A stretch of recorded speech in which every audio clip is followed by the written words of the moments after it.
নমস্কার বন্ধুরা, কেসি কিচেনে সবাইকে স্বাগত। আজ আমি নিয়ে এসেছি লাউয়ের একটা ভীষণ টেস্টি রেসিপি। এই রকম লাউ রেসিপি যদি বানিয়ে দাও, অনেকে লাউ খেতে চায় না, তারাও কিন্তু খেয়ে নেবে। আর এটা নিরামিষ দিনে এরকম তরকারি তো খুবই ভালো লাগে খেতে। আর এটা আমি বানাচ্ছি একটা স্পেশাল মশলা দিয়ে। চলো দেখে নিই কীভাবে বানাচ্ছি। দেখো, আমি আধখানা লাউ নিয়েছি। আমার যতটা দরকার আমি ততটাই নিয়েছি। লাউটাকে ভালো করে ছুলে নিলাম। ছুলে নেবার পরে দেখো, এটাকে আমি ধুয়ে নিয়েছি, ধুয়ে আর কেটে নিচ্ছি বড় বড় করে। তোমরা তোমাদের যতটা দরকার সেই আন্দাজ করে লাউটা কম বেশি করে নেবে। দেখো, মাঝখানে চিড়ে দিলাম, তারপরে দেখো বড় বড় টুকরো করে নিলাম। এটা কিন্তু বড় বড় টুকরো করে কাটতে হবে, তাহলেই কিন্তু খেতে ভীষণভাবে ভালো লাগবে এই রেসিপিটা। দেখো, একদম বড় বড় টুকরো করে কেটে নিয়েছি আমি। ওইভাবে সমস্ত লাউটা আমি এইভাবে কেটে নিয়েছি, কেটে একটা বাটির মধ্যে উঠিয়ে নিয়েছি। এইদিকে দেখো, একটা মশলাটা আমি করে নিই। তার জন্য আমি নিয়েছি 1 চামচের মতো মুগ ডাল, সোনা মুগ ডাল, যেটা আমরা ডাল বানাই সেটা। তার সাথে নিয়েছি 1 চামচ গোবিন্দভোগ চাল। এই চাল আর ডালটা কিন্তু আমি খুব ভালো করে প্রথমে বেছে নিয়ে কাপড় দিয়ে ভালো করে মুছে নিয়েছি। এরপরে নিলাম 1 চামচ জিরে গুঁড়ো, 1 চামচ ধনে গুঁড়ো। তার সাথে আমি দেব 2টো এলাচ আর একটা শুকনো লঙ্কা। এরপর এইদিকে একটা ফ্রাই প্যান চড়িয়ে দিয়েছি। ফ্রাই প্যানটার মধ্যে দিয়ে দিলাম চালটা, গোবিন্দভোগ চাল, সোনা মুগ ডাল। তার সাথে দিয়ে দিলাম জিরে, এলাচ আর শুকনো লঙ্কাটা, আর দিয়ে দিলাম ধনে। এগুলো বেশ ভালো করে কিন্তু কম আঁচে একটু রোস্ট করে নিতে হবে। যখন দেখবে খুব একটা মিষ্টি গন্ধ বেরোচ্ছে চাল আর ডালের, তখনই জানবে যে এটা ভাজা হয়ে গেছে।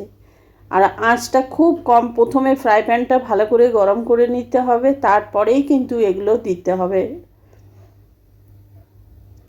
হাই ফ্লেম করে গরম করে নিয়ে একদম লো ফ্লেম করে কিন্তু এটাকে সমানে চালিয়ে যেতে হবে। আর হাই ফ্লেম করে দিলে কিন্তু এটা পুড়ে গেলে মশলাটা খুব খারাপ হয়ে যাবে আর তেতো তেতো হয়ে যাবে। দেখো, যেভাবে আমি বানাচ্ছি বা ভেজে নিচ্ছি, রোস্ট করে নিচ্ছি, সেইভাবেই কিন্তু করে নিতে হবে। এটাকে ফ্রাই প্যানটাকে আগুন থেকে একবার করে উঠিয়ে দিচ্ছি। আর এইদিকে এটা আমি দেখো পুরো রোস্ট করে নিলাম, তারপরে হালকা ঠান্ডা করে নিয়ে আমি দেখো গুঁড়ো করে নিলাম। কিছুক্ষণ ওটাকে ঠান্ডা করে নিতে হবে, কেন কি ওর মধ্যে চালও আছে। এবার মশলাটা গুঁড়ো করে নিয়ে একটা বাটিতে আমি ঢেলে নিলাম। এই মশলা দিয়ে লাউয়ের তরকারির কী যে টেস্ট, না বানিয়ে খেলে বুঝতে পারবে না। এরপর দেখো, ওই জারটার মধ্যেই আমি 1 ইঞ্চির মতো আদা দিলাম, 2-3টে কাঁচা লঙ্কা আর একটা টমেটোকে পেস্ট করে নেব।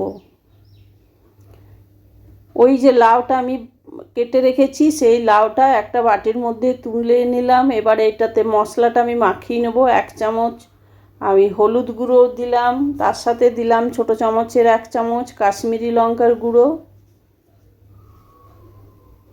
আর তার সাথে দিয়ে দিলাম আমি 1 চামচের মতো গরম মশলা গুঁড়ো। এই গরম মশলাটা দিলে কিন্তু এই তরকারিটা খেতে খুব ভালো লাগে। এরপরে দেখো, এর মধ্যে আমি তেল দিয়ে দিলাম। তেলটা দেওয়ার কারণ ওইটাই যে সমস্ত মশলাটা লাউয়ের মধ্যে ভালো করে কোটিং হয়ে যাবে। আর দেখো, ভালো করে এইভাবে কিন্তু আস্তে আস্তে মাখিয়ে নিতে হবে, সমস্ত লাউটাকে ভালো করে মাখিয়ে নিতে হবে।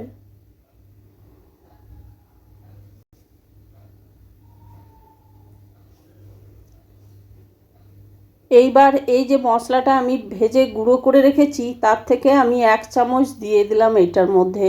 আমি যে এতটা মশলা করে রেখেছি, পুরো মশলাটা কিন্তু আমার প্রয়োজন পড়বে না, কেন কি দেখো 4টে জিনিস দিয়েছি আমি, 4 চামচ হয়ে গেছে, তার মানে মশলা অনেকটাই হয়েছে।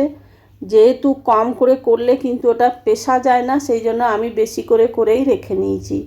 এরপরে দেখো, মশলাটা দিয়ে ভালো করে মাখিয়ে নিয়ে ঢাকা দিয়ে ওইদিকে 5 মিনিটের জন্য রেখে দিলাম। আমি এটাতে কিন্তু নুন এখন দিইনি। তারপরে দেখো, ফিরে এসে একটা কড়াই চড়িয়ে তার মধ্যে সর্ষের তেল দিলাম। তেলটা গরম হয়ে যাওয়ার পর 1/2 চামচের মতো কালো সর্ষে দিলাম, আর দিলাম 2টো শুকনো লঙ্কা আর তার সাথে কিছুটা কারি পাতা। কারি পাতাটা প্রথমে আমি দেখো ভালো করে ধুয়ে মুছে শুকিয়ে নিয়েছি, তারপরেই দিয়েছি, কেন কি কারি পাতা তেলে ভীষণ ফাটে। আর তার সাথে দিলাম হাফ চামচের মতো হিং। নিরামিষ তরকারিতে একটু হিং দিলে খেতে খুব ভালো হয়। তোমরা তো লাউয়ের তরকারি নানা রকমভাবে খেয়ে আছো, খাও বা বানাও, এইভাবে এই মশলা দিয়ে একদিন খেয়ে দেখো। এই লাউয়ের তরকারির কী যে টেস্ট, না বানিয়ে খেলে কিন্তু বুঝতে পারবে না। দেখো মশলাটা আমার ভাজা হয়ে গেছে। এরপর আমি ওইদিকে যে লাউটা আমি মাখিয়ে বা ম্যারিনেট করে রেখেছি সেই লাউটা আমি এটার মধ্যে দিয়ে দিলাম। দিয়ে দেওয়ার পরে বেশ 2-3 মিনিট ধরে এটাকে আমি ভেজে নেব তেলের মধ্যে।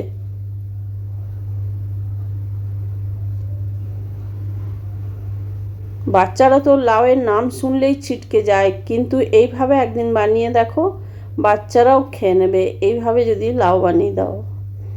দেখো লাউটা আমি 2-3 মিনিট ভালো করে ভেজে নিলাম। তারপরে ওইদিকে যে আদা টমেটোর পেস্ট করে রেখেছি আমি, সেইটা আমি এটাতে দিয়ে দিলাম। দিয়ে দেওয়ার পরে বেশ কিছুক্ষণ হাতে সময় নিয়ে কিন্তু মশলাটাকে কষিয়ে যেতে হবে। ঢাকা দিয়ে দিয়ে কষিয়ে নেবো, তাহলে কি হবে, লাউটাও অনেকটা সেদ্ধ হয়ে যাবে আর মশলাটাও কষানো হয়ে যাবে। বেশ কিছুক্ষণ সময় নিয়ে কষিয়ে যেতে হবে, কেন কি এর মধ্যে আদা আছে, নাহলে আদার গন্ধ তরকারিতে চলে আসবে।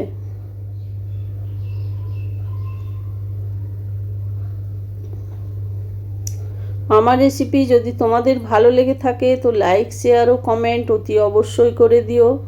নূতন বন্ধুদের সাবস্ক্রাইব করার অনুরোধ রইল। এরপরে দেখো আদা টমেটোটা দিয়ে আমি বেশ কিছুক্ষণ সময় নিয়ে কষিয়ে নিলাম। তারপরে ওইদিকে যে মশলাটা ড্রাই রোস্ট করে গুঁড়ো করে রেখেছি তার থেকে আরও 1 চামচ আমি দিয়ে দিলাম। মোটামুটি দেখো আমি 2 চামচের মতো এই মশলাটা দিয়েছি। খুব বেশি কিন্তু এটা দিলে খেতে ভালো লাগবে না, সেই জন্য দেখো 4 চামচের মতো গুঁড়ো করে রেখেছি। আর 2 জনের মতো যে তরকারি তাতে আমি 2 চামচ দিয়েছি, এতেই কিন্তু তরকারিটা ভীষণ ভালো হবে। এরপরে দেখো ভাজা মশলাটা দিয়ে দেওয়ার পরে আরও 1-2 মিনিট একটু ভেজে নিলাম বা কষিয়ে নিলাম। তারপরে ওই যে বাটিটা ম্যারিনেট করে রেখেছি সেই বাটিটা ধুয়ে আমি কিছুটা জল দিয়ে দিলাম। আর একটুখানি এতে আমি জলটা দিয়ে দেবো, কেন কি লাউয়ের সাইজগুলো বড় আছে, সেদ্ধ হতে একটু সময় নেবে।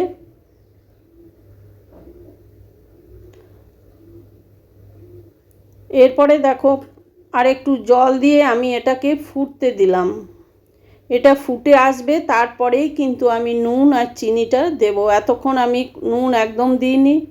এরপরে দেখো ফুটে এসেছে, এরপরে আমি পরিমাণ মতো নুন দিয়ে দিলাম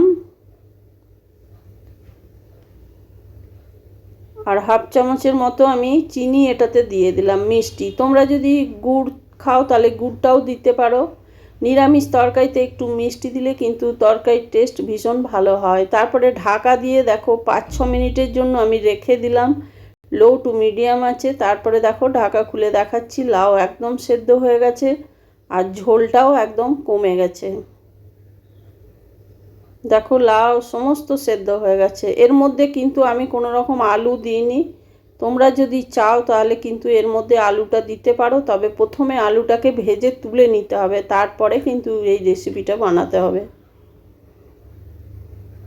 দেখো এইবার আমার হয়ে গেছে তরকারিটা, আমি গ্যাসটা বন্ধ করে দিলাম। দেখো একটুখানি আমি গ্রেভি গ্রেভি রেখেছি, এটা কিন্তু খাবার সময় একদম রসটা আরও মাখো মাখো হয়ে যাবে। তারপরে দেখো দুটো আমি কাঁচা লঙ্কা চিড়ে দিয়ে দিলাম। দিয়ে দেওয়ার পর ঢাকা দিয়ে স্ট্যান্ডিং টাইমে দেখো রেখে দিলাম। দেখো ঢাকা খুলে দেখাচ্ছি, গ্রেভিটা একদম কমে গেছে বা বসে গেছে, কেন কি এর মধ্যে ডাল বা চাল দেওয়া আছে আর খেতে ভীষণ ভালো লাগে। তোমরাও একদিন বানাও, বানিয়ে দেখো, এত টেস্ট হয় এইভাবে বানালে। লাউয়ের তরকারি নিরামিষ দিনে খুব ভালো লাগে খেতে। তারপরে একটা বাটির মধ্যে আমি উঠিয়ে সার্ভ করে দিচ্ছি। দেখো আমি একটা বাটির মধ্যে উঠিয়ে সার্ভ করে দিলাম। তোমরা সকলে ভালো থেকো, সুস্থ থেকো। ফিরে আসছি পরের কোনো রেসিপি নিয়ে। ধন্যবাদ।